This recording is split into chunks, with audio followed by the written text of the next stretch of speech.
Problème de l'ethnocentrisme, c'est-à-dire que dans le monde, il y a deux sortes de victimes. Il y a les Européens, les Blancs et les autres. Et ils n'ont pas la même valeur.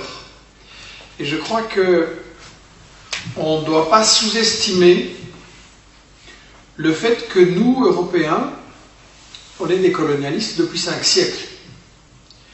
On a colonisé l'Amérique latine, on a exterminé les Indiens, ramené 16 tonnes d'or et d'argent vers l'Europe qui ont servi au décollage du pré-capitalisme à partir du XVIe siècle.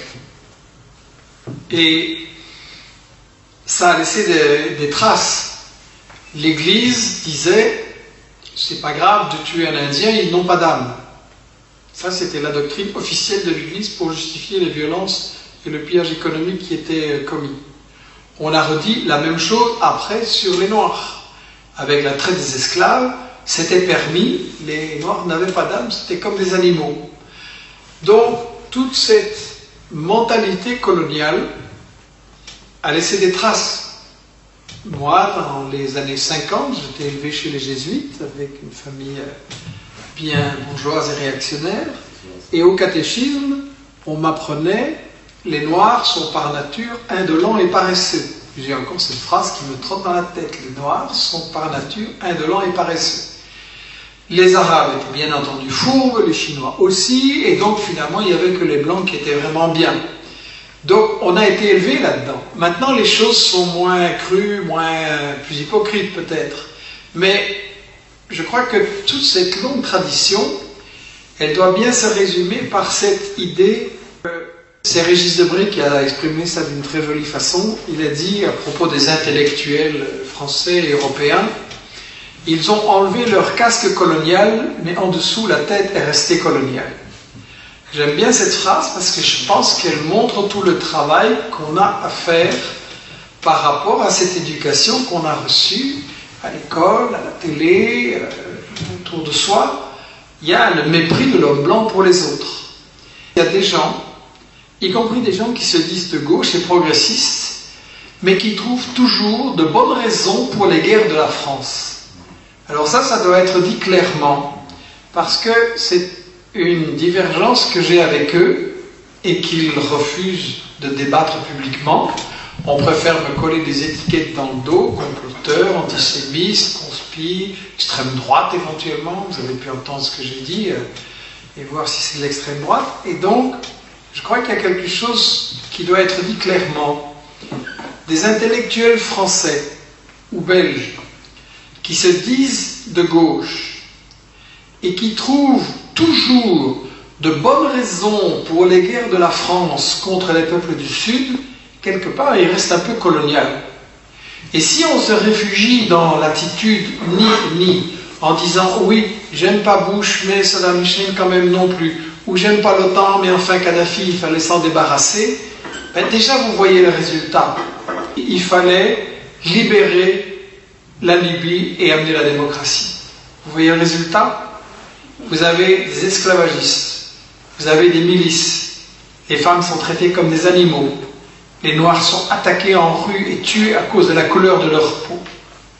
Alors le fait qu'avec Sarkozy, il y avait BHL, mais il y avait aussi une série d'intellectuels de gauche, et parfois très réputés, qui ont dit que c'était une bonne guerre pour la démocratie, et regardez les résultats. C'est pas à vous, intellectuels français ou européens, à décider qui doit diriger tel ou tel pays. Ça, c'est l'affaire des peuples. C'est l'affaire des peuples, c'est à eux de décider s'ils veulent changer de dirigeants et lesquels ils veulent mettre à leur place, et dans quel système social et politique ils veulent vivre. La révolution, ça ne s'exporte pas. On ne fait pas des guerres humanitaires pour libérer des peuples malgré eux. On a aussi prétendu qu'on faisait la guerre pour libérer les femmes arabes. Mais regardez le résultat en Afghanistan, regardez le résultat en Irak, regardez qu'est-ce que ça a apporté, les régimes qu'on a mis là-bas. Il serait quand même temps que des intellectuels qui se disent de gauche en France et en Europe ouvrent les yeux sur la catastrophe que les guerres humanitaire ont apporté en Irak, en Yougoslavie, en Libye, en Syrie, en Afghanistan, et il faudrait cesser d'exporter la démocratie occidentale. C'est une démocratie d'esclavagistes, c'est une démocratie qui ne fonctionne pas, c'est une fausse démocratie. En réalité, c'est une démocratie qui est basée sur le pillage des ressources, des matières premières fondamentales. Et on nous dit, oui, mais il y a un dictateur, là, il faut le remplacer. Ce serait très bien si on remplace un dictateur par un plus démocrate. Mais si c'est pour remplacer un dictateur qui nous résiste par un dictateur qui est à genoux, quel est l'avantage pour les populations?